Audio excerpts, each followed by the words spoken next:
Songs of Experience, 경험의 세계를 노래하는 시. 전반부에 말했던 Songs of Experience는 순수한 세계를 이야기하고요. 후반부에 이야기했던 Songs of Experience는 타락한 세상을 이야기하고 있습니다. 그 대표적인 시가 전반부에 이야기하는 것은 The Lamb이라는 시입니다. Little Lamb who made thee, thou dost know who made thee, 이렇게 나가는데요. 어린 양이여 너는 아니 너를 누가 만들었는지. 그러면서 그 아기 예수의 순수한 그 마음을 우리가 좀 따라가면 어떨까라고 이야기하는 거고요. Songs of Experience의 대표적인 시가 타이거라는 시인데, 타이거 burning bright in the forest of night 이렇게 말합니다. 우리 미국에 사시던 원 영어를 발음하신 서마호 선생님 들으면 제 발음이 콩글리시라고 하겠지만, 호랑아는 아니 숲속에서 숨어서 집어삼킬 것을 노려보는 호랑이, 뭐 이런 이야기입니다. 우리 인간의 마음속에는 마치 지킬 박사와 하이더 씨의 정부분처럼 두 가지 양면적인 이 대조되는 부분이 있는 것 같아요. 오늘 우리가 살아가는 이 대한민국의 현실도 그러하고 앞으로 우리가 만들어가야 될 세계도 그러합니다. 이러한 세계들을 우리가 새롭게 좋게 그리고 아름답고 의미 있게 만들어가기 위해서 오늘 우리는 여기 모인 겁니다. 행복인문학이라고 하는 것을 제가 오늘 1시간 반 정도 이내 정리를 하겠습니다. 근데 그걸 이제 우리 시대적인 상황부터 정리하고 어떻게 하면 우리가 이 시대에 정말 우리가 의미 있는 삶을 살 것인가, 마틴 세리그만 박사가 이야기하는 meaningful life라고 하는 것을 우리는 어떻게 지켜나갈 것인가 하는 이야기를 오늘 제가 솔루션으로 제시하겠습니다. 그리고 제가 제시하는 이 행복인문학의 가치를 파악하신다면, 이게 과연 21세기 생명자본시대, 이어령 박사님이 2011년대 이후에 이야기했던 생명자본시대와는 다릅니다. 그분은 비아 캐피탈리즘이라고 하는 걸 이야기하셨고, 저는 그 비아 캐피탈리즘이 갖고 있는 문제점을 이야기하면서 그것이 아닌 정말 생명 자체의 가치의 핵심이 되는 생명자본 시대를 이야기하는 겁니다. 생명자본주의와 생명자본시대는 엄격히 다릅니다. 혹시 우리가 이제 행복학 그러면은 여러분 서울대학교 최인철 박사님과 함께하는 서울대학교 심리학과의 그 긍정심리학 또는 행복심리학이라고 하는데, 그것과 같은 것이 아닌가라고 생각하시겠지만 지금 여러분들이 접하는 행복인문학은 그것과는 완전히 다릅니다. 긍정심리학이라고 하는 것은 1998년도에 미국의 펜실베이니아 주립대학의 마틴 세리그만 박사가 만들어낸 심리학의 반항적 학문입니다. 그러니까 기존 심리학이라고 하는 것은 원래는 철학에서 나온 겁니다.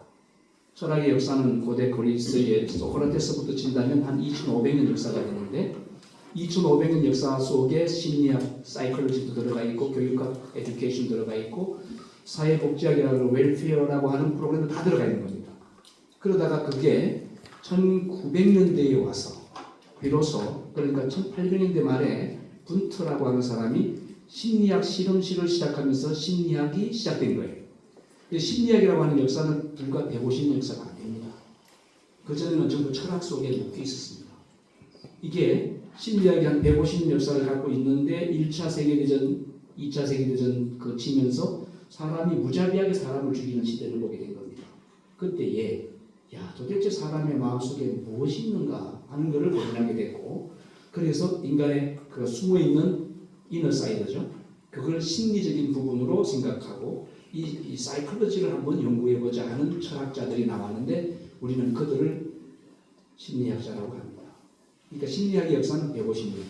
그런데 이 심리학의 역사 150년 가운데 1998년도가 굉장히 중요한 분기점인데, 이때가 뭐냐면 미국 심리학회 회장을 하던 마틴 세리그만 박사가 심리학이 이게 문제가 있구나.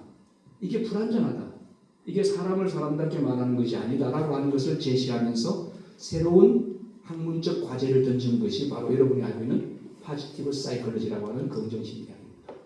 그러니까 긍정심리학은 기존의 심리학이 사람을 볼 때 사람의 부정적 정서를 파헤치고 부정적 정서에서의 문제점을 이야기하면서 접근하는 방법이었어요. 그러니까 이게 이제 정신과 병원에서 정신치료하는 데 많이 사용되는 방법이었어요. 오늘 제가 또 정신과 치료의 사례적인 것을 제가 임상 경험을 통해서 제가 갖고 있는 이론적인 지식과 필드에서의 임상적 경험을 토대로 이야기하는 거고, 그다음 오늘 제가 이야기하는 것은 이 사회복지라고 하는 것도 저도 사회복지사로서 3년 동안 필드에서 저는 2003년도에 사회복지사라고 좀 시작했습니다. 그래서 사회복지 현장에서의 이 사회복지라고 하는 게 도대체 뭐냐 하는 것, 이것을 제 경험을 토대로 말씀을 드릴 거고, 그래서 제가 제시하는 이 새로운 신학문이라고 하는 행복인문학적 관점에서 오늘 여러분들과 이제 제가 할 수 있는 이야기를 나누려고 합니다. 그러니까 오늘 이야기는 긍정심리학의 방법과는 다르다는 걸 먼저 전제를 하는 겁니다. 긍정심리학이 1998년에 마틴 셀런 박사가 만들어냈다면, 그래서 그의 아류라고 하는, 또는 뭐 1세대라고 합니다만, 하버드 대학교에 여러분 유명한 행복인문학자 누가 있습니까? 하버드 대학교 하면 해피어의 저자, 행복이라고 하는 책의 저자, 혹시 기억하십니까? 하버드 대학의 해피어 저자 혹시 기억하십니까? 예, 했던 거 있습니다. 찾아보시면 됩니다. 여러분들 몽땅 뭉뚱거려서 이들을 포지티브 사이클러지 속에 집어넣는다면 이분들은 심리학에서 보면 이단아예요. 그러니까 정통 심리학자들이 볼 때는 이단아입니다. 어떻게 보면 이 긍정심리학자들 입장에서는 자기들이 개혁자라고 말합니다만, 그러나 이들 간에도 좀 논쟁의 여지가 있고 충돌의 여지가 있는 부분인데, 이런 부분들이 있다는 이야기는 그것에 학문적 문제점이 있다는 이야기죠. 그렇죠? 그러니까 심리학자들 간에 갈등이 있다는 이야기예요.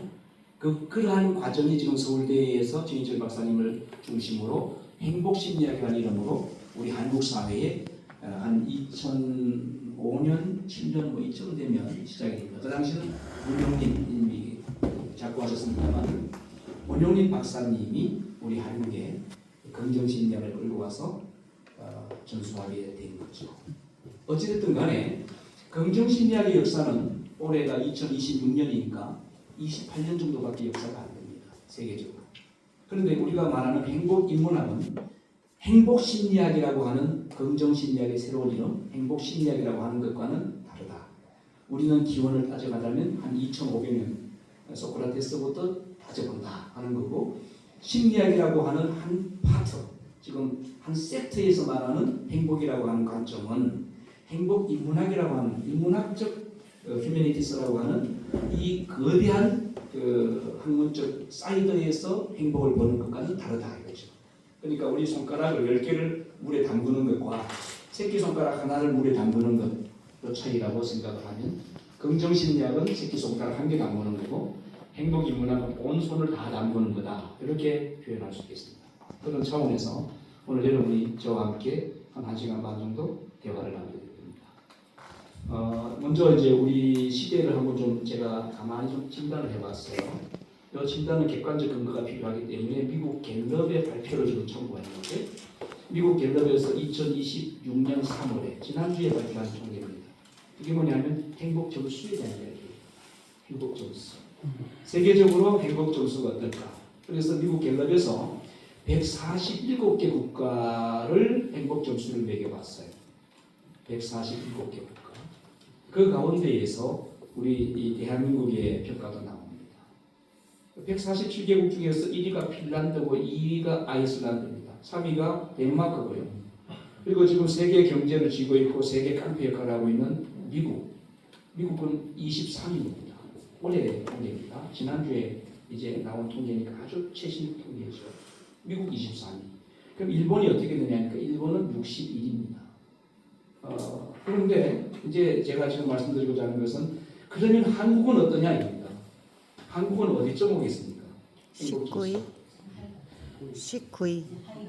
최하위 147위? 아니. 너무 좀 우리를 비하하는 것 같은데. 19위. 19위면 너무 자존감이 높은 것 같아요. 중국이 65위입니다. 그럼 어떻게 될까요? 우리가 시진핑이 통치하는 중국보다 못하다는 이야기일까요? 좋다는 이야기일까요? 예, 그렇게 되길 저도 바랍니다만 아닙니다. 아쉽게도 대한민국은 67위. 그러니까 중국보다 못한 나라입니다. 행복 점수가. 이게 미국 갤럽에서 지난주에 통계는 아주 따끈따끈한 정보입니다. 자, 그래서 우리는 여기 모인 겁니다. 도대체 사회주의가 통치하고 있는 중국보다 못한 나라가 어디냐? 대한민국이라는 거죠.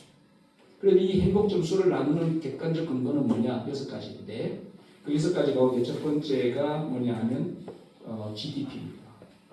우리가 얼마만큼 경제력이 있는가 이 부분이고요. 두 번째는 기대 수명이 얼마만큼 살 것인가라고 하는 겁니다. 저희 아버지는 100세에 가셨습니다. 우리 학교 장훈위원인 박은희종합내과 병원장 박은희 박사님은 저에게 교수님 150살까지 살 겁니다. 저한테 그런 얘기 하거든요. 그럼 제가 올해 63살이니까 앞으로 몇 년입니까? 90년 정도? 87년이니까 87년을 더 산다는 얘기. 살아온 날보다 더 많이 산다는 그런 이야기. 그랬더니 근데 이 이야기가 이게 유머스럽지만 사실이 될 수 있습니다. 조금 뒤에 제가 뭐 AI 시대에도 이야기했습니다. AI도 흔히 말하는 ANI 시대가 지금 우리가 당면하고 있는 지금 현재고요. 그 다음 두 번째 여기 점프되면은 ANI 시대가 바뀌어지죠. AGI 시대로 Artificial General Intelligence라고 하는 AGI 시대로 바뀌어집니다. 그러니까 일반 또는 범용이라고 하는데 범용 인공지능 시대로 바뀌어집니다. 그리고 아마 향후 5년 정도 안에 이런 시대를 능가하게 될 거라고 보는데 바로 그게 Artificial Super Intelligence라고 하는 ASI 시대를 점프한다는 거죠. ASI 시대가 되면 이제 여러분과 저희는 희한한 시대를 살게 됩니다. 이미 우리는 희한한 시대를 살고 있습니다. 제가 어릴 때만 해도 전화기가 없어가지고 동네 이장집에만 전화가 있었어요. 이렇게 걸리는 거, 따락따락 하는 거. 그럼 교환, 그래요. 교환 23번, 34번 이렇게 하는 거 있잖아요. 우리는 그 전화기 세대입니다. 근데 요게 폴더폰이 나오기 시작한 게 1980년대 전후가 될 거고 그 이후에 2000년대 들어와서 갑자기 스마트폰이 스마트하게 등장했죠. 그 안에는 이제 인터넷 뱅킹 되고 이메일 다 되고 사진 찍고 동영상 찍고 제가 아버지 80살 기념으로 이태리 여행을 했는데 그때 제가 8mm 비디오 캠코더 이만한 거 들고 그 다음에 VHS 8mm 이렇게 하니까 이만큼 됩니다. 바카스 박스 한 3박스 정도 그거를 비행기 들고 타고 다녔다는 거 아닙니까? 요즘 그거 아무 필요 없죠. 여러분이 갖고 있는 이 핸드폰 하나에 다 들어가 있습니다. 이거 하나로 충분한 용량 이게 500기가가 넘습니다. 기가가 지금 이 용량이 이거 하나로 캠코더 되고 카메라 되고 인터넷 뱅킹 되고 이메일 다 확인하고 이거 하나로 안 되는 게 없습니다. 이런 시대로 우리가 살아가고 있죠. 그러니까 1980년대만 해도 무전기 그 박스형 2.4 점사라고 하는 그 무슨 차죠? 작아요? 점사 그랜저. 예, 우리 백수연 박사님 부부리 타고 다니는 그 그랜저. 그거 해서 이렇게 무전기 같은 거 핸드폰 차에 안 들어 꼽아가지고 일부러 부자인세 있는 사람들은 그거 딱 들고 실제 통화 안 하면서 딱 아무데나 가서 여보세요 하고 이렇게 했던 시대가 있었는데 이제는 초등학생조차도 아주 작은 스마트폰을 들고 다니면서 이걸로 게임도 하고 이렇게 하는 시대가 됐듯이 아마 ASI 시대가 곧 도래할 겁니다. 그러니까 오늘 우리가 지금 이야기하는 것은 이런 급격히 발전하는 시대 속에서 가장 큰 문제가 인간 소외 현상이 될 텐데 그 부분까지 우리가 가야 되고 그리고 그 다음에 우리가 어떻게 이 시대를 예견하고 앞당겨서 행복인생 경영을 위한 프로그램을 솔루션으로 제시할 수 있는가 여기까지만 가면 여러분 성공합니다. 그런 점에서 오늘 강의를 위해서 여러분의 박수를 부탁드립니다.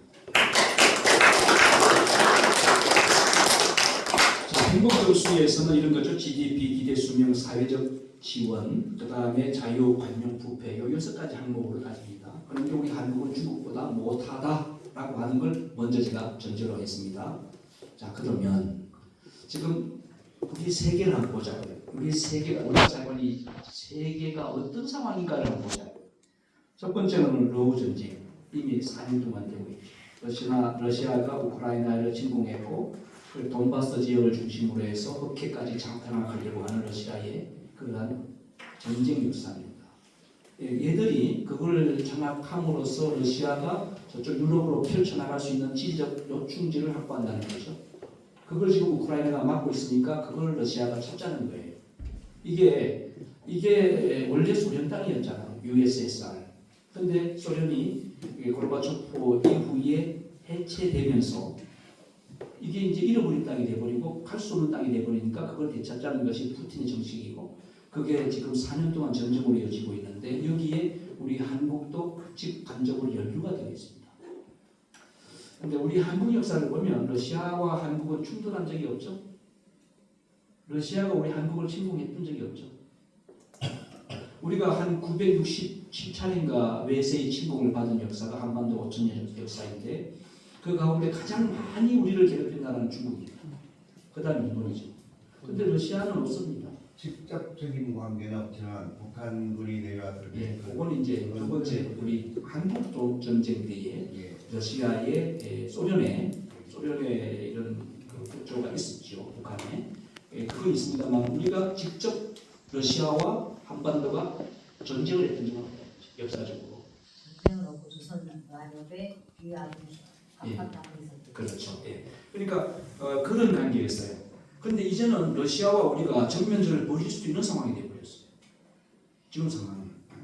그러니까 이런 상황도 우리가 그냥 러우 전쟁, 러시아와 우크라이나 전쟁 그 참상을 보면서 남의 일로만 볼 수 있는 게 아니고 우리의 이야기가 될 수 있다는 걸 먼저 한번 생각해 보라는 거고요. 그 다음에 이스라엘과 팔레스타인 전쟁인데 이거는 역사적으로 아주 깊습니다. 한 3,000년 전에부터 시작된 겁니다. 언제부터냐 하면은 이미 성경을 아시는 분들은 좀 아시겠습니다만은 구약 시대부터 이 전쟁이 된 거예요.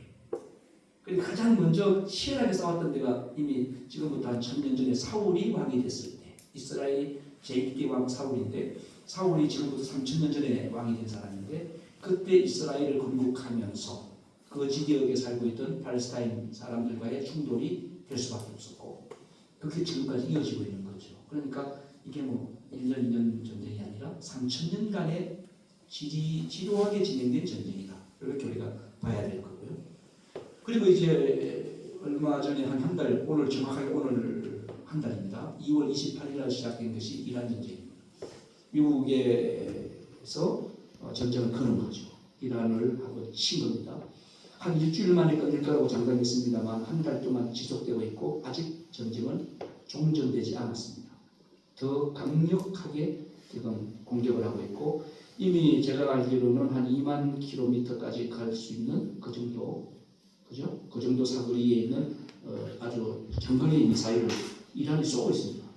그러니까 그 이란 주변에 있는 나라들만 아니라 아랍에 있는 나라만 아니라 미국 본토까지도 공격할 수 있는 가능성이 있다 이렇게 보는 거예요. 이게 어떤 문제가 있나? 이거를 잡지 못하면 미국 대통령은 어떻게 할까요?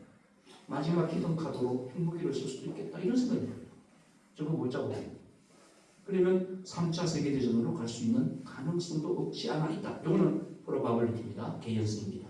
확정은 하지 못하지만 가능성이 있다 이겁니다. 최악의 경우에 이미 일본에 써봤잖아요. 미국이. 그랬기 때문에 미국은 얼마든지 쓸 수 있겠다.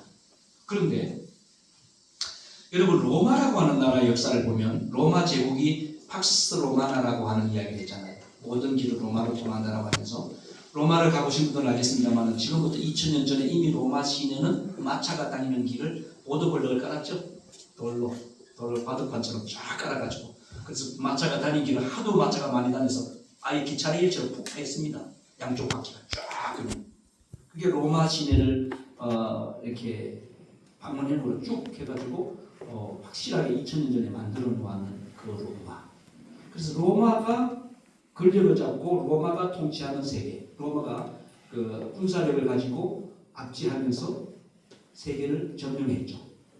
그때의 그 로마의 힘이 곧 평화다, 그게 피스다, 그게 곧 행복이다라고 말했던 그 로마 제국 망했습니까? 안 망했습니까? 망했죠. 지금 로마, 이탈리아 별거 아닙니다. 이탈리아 그 나라는 세계를 지배했던 그 강대국이라고 할 만큼의 그러한 권력 국가였는가라고 의문이 들 만큼 로마라고 하는 그 존재감은 없어졌습니다. 18세기 해가 지지 않은 나라 어디죠? 영국. 엘리자베스 여왕이 호주까지 전 세계를 장악했던 그 영국의 찬란한 그 문명 세계의 주도권을 가졌던 영국이 지금 아무것도 아니잖아요. 세계에서 영국의 존재감이 있습니까? 없잖아요. 미국으로 흘러갔죠. 그러니까 지금 이 미국과 이란 전쟁도 우리가 보면 야 이게 어떻게 흘러갈 것인가, 미국이 과연 얼마나 버틸 수 있는가 하는 것도 보면 우리가 미국을 의존만 할 수 있으려나 이런 것도 좀 생각해 볼. 결국은 우리가 믿을 수 있는 맹빵이 없다는 이야기입니다. 미국 어떻게 믿습니까? 뭐 우리 아들도 관세를 막 내리고 돈 무작위로 뺏어가려고 할 텐데 지금 우리 대통령 아마 혼쭐을 내고 있을 걸요. 미국 트럼프가 돈 안 내면 이렇게 할 거다 협박할 겁니다. 자, 이런 상황이 우리 한국입니다.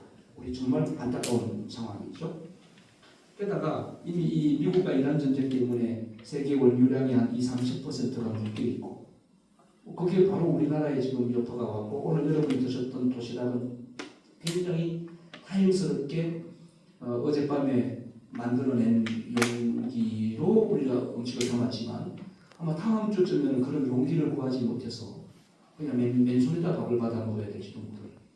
아예 그런 일회용기가 매매가 안 되니까 사지 못하니까 그런 도시락을 사용하지 못하는 그런 상황이 충분히 볼 수 있는 상황이 되고 있습니다. 지금 당장 우리나라에서 지금 뭐 정부가 비축률을 풀어가지고 또는 그 휘발유값을 올리지 못하도록 딱 제한해버리고 강제력을 하고 있습니다만은 정부 기관이 이미 오부제 들어갔잖아요. 아주 심각하기 때문입니다. 이게 6개월 못 버틴 거예요. 근데 만약에 러우 전쟁이 또는 미국과 이란 전쟁이 한 6개월만 버틴다면 우리 한국 경제 어떻게 될 것이냐. 저희 이야기가 아니고 WTO라든지 세계의 경제학자들이 예측하는 바로는 한국 경제는 마이너스로 들어갑니다. 성장이. 이렇게 보고 있고요. 그런데 환율 가치가 우리가 IMF 때에 아마 달러당 1,800원 뭐 이렇게 갔잖아요. 1,800원 넘어갔죠. 그리고 은행의 금리가 대출 금리가 우리가 지금 한 4% 5% 됐는데 그때 아마 제 기억으로는 17, 18%까지 갔다고 기억합니다. 그래서 줄도산이 났죠. 지금 우리 한국이 그럴 위기 속에 충분히 봉착되어 있습니다. 왜냐하면 에너지 자원, 우리 에너지가 없으니까. 첫 번째는 전쟁에 대해서 짚어봤고요. 저보다 더 잘 아시겠지만 두 번째는 이제 이 드럭이라고 하는 마약 문제를 한번 짚어봐야 됩니다. 이 마약 문제가 굉장히 심각합니다. 우리 한국 사회에. 이 마약이 왜 문제냐면은 마약은 중독성을 갖고 중독이라고 하는 거고 두 번째는 폭력, 마약은 폭력을 유발합니다. 제가 정신병원에 직접 이렇게 근무를 해보면서 정신병원에 한 300병상이 있는 정신병원에서 제가 담당했던 환자들은 한 85명 정도였습니다. 이 사람들을 제가 상대를 해보면서 느낀 게 뭐냐면 거기에 마약 중독자도 있고 알코올 중독자도 있고 그 다음에 조현병이라고 하는 것도 있고 좀 이따 제가 그런 것도 설명드릴게요. 그리고 망상이라든지 환각, 환청, 환시 그 다음에 뭐 심지어 eating disorder라고 하는 식이장애 갖고 있는 음식을 거부하는 안 먹어요. 이런 환자들은 정신질환입니다. 정신질환의 가장 큰 출발점은 불면증입니다. 혹시 여기 불면증 계신 분 계신가요? 네, 불면증은 정신질환의 시작입니다. 근데 이게 굉장히 많다는 거죠. 이런 부분을 좀 짚어볼 텐데 특히 마약 이게 중독성이 있고 폭력성이 있고 그 다음에 범죄로 이어집니다. 그리고 나서 이게 결국은 가정과 사회를 붕괴시킨다는 건데요. 이게 그럼 한국 사회에 뭐 마약이 문제냐 이렇게 이야기할까 해서 제가 한번 말씀드립니다. 여러분 세계 인구가 81억이라는 걸 알고 계시죠? 세계 인구 81억 중에서 마약 인구는 얼마나 될 것 같습니까? 마약 인구. 혹시 마약 하시는 분 계십니까? 마약 인구, 세계 인구 얼마나 될까요? 놀랍게도 5%. 4억입니다. 4억이 마약 인구입니다. 그러니까 마약이라고 하는 게 남의 이야기 아니고 미국에서 오신 목사님 말고 서마구 선생님 혹시 마약 안 해보셨어요? 미국이 어디서는 뭐 이거 대마초 같은 거 불법 아니라고 하대요? 뉴욕에 현재 뉴욕에 예. 대마초가 합법적으로 그렇죠. 활동하고 있습니다. 그렇습니다. 예. 우리나라에서 불법입니다만 대마초가 저쪽 남미 쪽에 가면 코코에서 나오는 예. 예. 그것도 코케인이라고 하는 거 여러분 아시죠? 코카인이라고 하는 거. 그것도 마약인데 그 나라에서는 불법이 아니에요. 그 사람들은 그냥 쑥 뜯어 먹듯이 씹어요. 입 뜯어서 씹고 다녀요. 그게 마약입니다. 마약. 이게 일상생활입니다. 근데 우리 한국에서 이제 마약이 그건 아직 금지가 되어 있는 식품인데 어쨌든 지금 대마초 우리 어린 시절에 아버지 어머니가 많이 잡쌌습니다. 대마초 아시죠? 아편 이런 거 다 해가지고 먹었고 그 다음에 이제 암페타민이나 코카인이고 엑스타시 펜타닐 이런 것들인데 특히 펜타닐 같은 거는 이게 일반 마약성 진통제보다 한 50배에서 100배 정도의 진통을 억제하는 효과가 있다죠. 그래서 이걸 지금 많이 한다는 겁니다. 한국 사람들이. 이거를 어떻게 알고 있냐면은 우리 정부 식약청에서 하수 종말 처리장에 가가지고 이게 우리나라에 한 수십 군데가 있잖아요. 하수 종말 처리장에 가서 그 물을 시료를 채취합니다.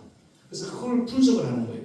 분석을 하면 마약 성분이 경기도 그 시형이 전국에서 가장 많이 나오고 퍼센트가 그러니까 시형은 외국인이 많잖아요. 마약을 많이 피우고 먹고 있다는 이야기죠. 그 다음에 아주 심각한 것은 최근에 생긴 세종시에서까지 나오는 거예요. 그러니까 전국에 이 하수종말 처리장에서 그 물을 떠다가 그걸 분석하면 마약이 안 나오는 물이 없다는 거예요. 어디가요? 대한민국이. 자, 그리고 지금 가장 큰 문제는 우리 한국의 청소년들이 마약을 많이 하고 있답니다. 급격하게 하루에 한 1년에 200% 증가하고 있습니다. 주부들은 이미 그전이야죠. 제가 20년 전에 박사 공부할 때 그때 부산에 있는 사람들 이야기가 부산에서 밤에 택시가 안 탄대요.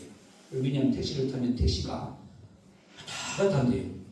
알코올이 아니고 마약이 아니에요. 부산의 택시 기사들이 밤에 심야 택시 모는 분들이 마약을 하고 온다.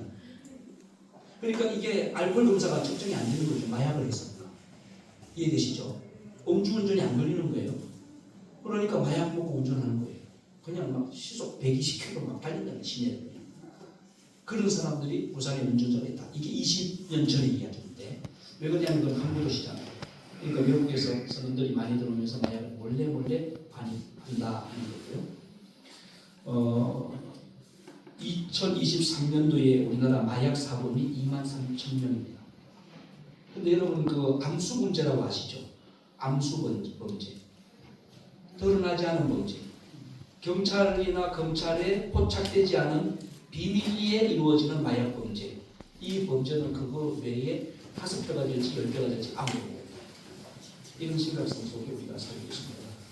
그 다음에 지난주에 그 애토미 데이터라고 하는 애톰이 아니고 애토미 데이터라고 하는 그 마약 23만 명이 먹을 수 있는 양이 우리나라에 불법 유통되고 그 23만 명이 먹을 수 있는 애토미 데이터를 이렇게 원래 배포했던 사람들이 체포했어요. 그거가 일주일밖에 안 됩니다. 그러니까 마약이 지금 우리 옆에 돌아다닙니다. 여러분 잘 보세요. 여기 없나?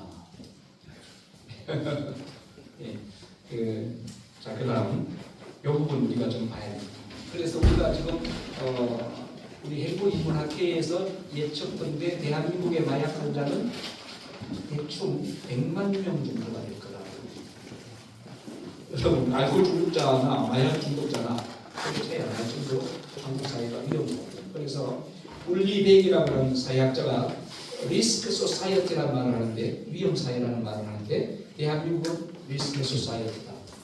위험 사회다. 이런 거죠. 그 다음 세 번째 우리 한국 사회 한번 진단해 보면 여러분 잘 아시는 초고령 사회라고 하는 문제입니다. 우리 행복인문학회 오늘 평균 연령이 한 63살은 되는 것 같아요. 제 나이 때문에.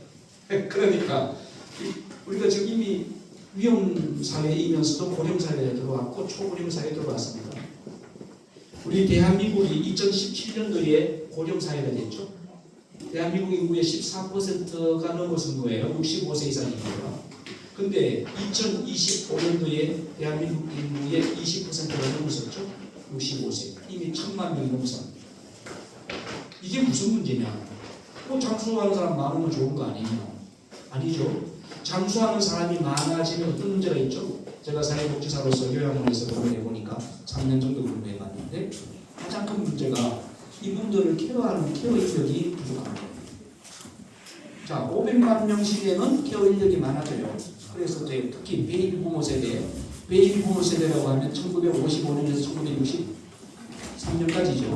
그거를 베이비 부모라고 하는데 그때 태어난 사람들이 노동력이 돼서 그 이전에 태어난 선배들을 공양할 수 있는 인력 수급이 됐단 말입니다. 그러니까 지금부터 10년, 20년 전에 요양을 하신 분들은 돈 벌었어요. 왜냐하면 인력은 많고 어르신들은 얼마든지 할 수 있으니까 인력을 얼마든지 바꾸면서 서비스를 할 수 있었습니다만 이제는 요양원을 하는 게 참 어렵습니다.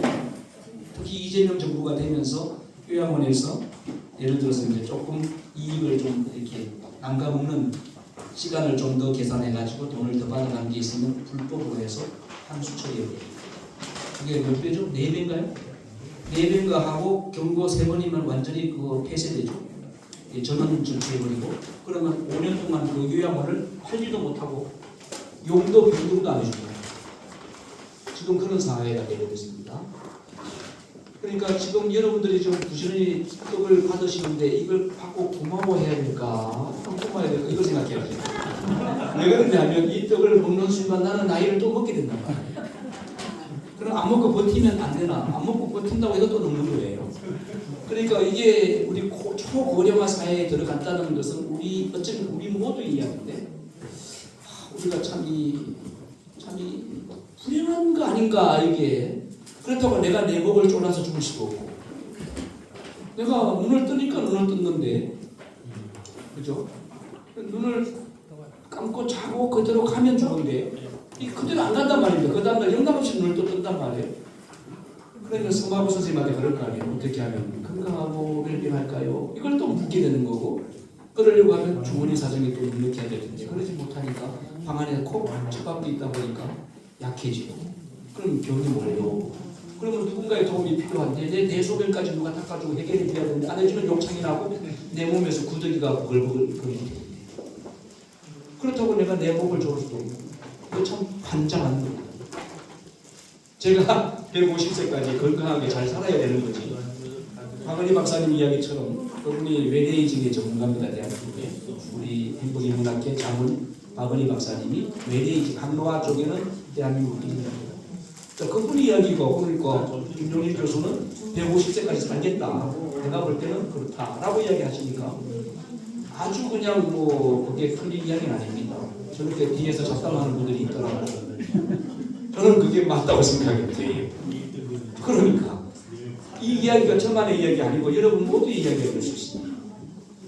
그래서 우리 지금 이 경제 인구가 감소하면서 초고령 사회가 되니까 65세 이상 인구가 1000만 명이나 되면 대한민국 인구 5명 중에 1명이 65세 이상의 도움이 필요한 분들인데 이분들이 다 경제적인 도움 필요하고 그 다음에 어떤 뭐 기회의 보장이라든지 사회복지의 서비스라든지 뭐 여러 가지 이 다 도움이 필요한 분들입니다. 복지 혜택의 서비스를 받아야 될 수혜자들이란 말이에요. 그럼 이걸 누가 감당해야 되느냐? 하나님이 해주시면 고맙겠는데 하나님은 안 해주시단 말이에요. 그럼 누가 하냐? 젊은 사람들이 해줘야 된단 말이에요. 근데 젊은 사람들이 관심이 없단 말이죠. 자기들 먹고 살기도 바쁘니까. 자, 이런 상황에서 특히 우리 한국 사회의 가장 큰 문제가 OECD 국가 중에서 대한민국 노인들의 그 노인율이 가장 높고 그 다음에 고독사 문제도 가장 큰 문제입니다. 자살 예방 전문가가 우리 한상환 박사님이신데 지금 한상환 박사님 상황파가 바로 하십니다. 아주 계십니다. 그리고 지금 이 고독사 문제 이거 보통 문제가 아닙니다. 여러분 사람이 죽었어요. 죽었는데 그 시신이 죽은지도 모르고 방치해가지고 한 달 만에 구더기가 처음에 복도에 구더기가 이렇게 나와 다니기 시작하는 거예요. 그 다음에 냄새가 좀 아주 고약한 냄새가 나기 시작하고 그리고 이상하게 집에 파리가 많이 나돌아다니기 시작하는데 거기 살던 사람이 연락이 없어요. 그래서 남의 집을 갑자기 열고 들어갈 수 없잖아요. 그러다가 한 달 만에 경찰을 불러가지고 문을 열고 보니 100골만 남았습니다. 그런 거 혹시 보신 분 있습니까? 그런 거 한번 대단히 죄송합니다만 드시는 분들 그 100골이 있고 그 밑에 진득한 꿀같이 사람의 썩은 물 그거 이렇게 끈적한 거 만져보신 분 계십니까? 없으시죠? 직접 본 적은 없지만 예, 뉴스로 보셨죠. 저는 직접 그걸 치워본 적이 있습니다.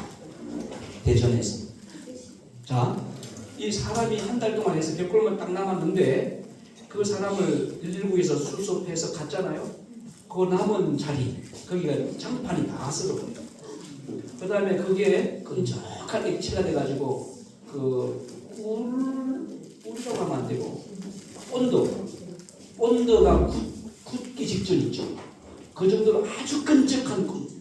그러니까 흑칼로 시멘트 바르는 흑칼로 끌고도 잘 끓어질 정도의 아주 끈적한 그런 상태로 사람의 시신이 그 단백질이 다 분해되어 있어 버린다.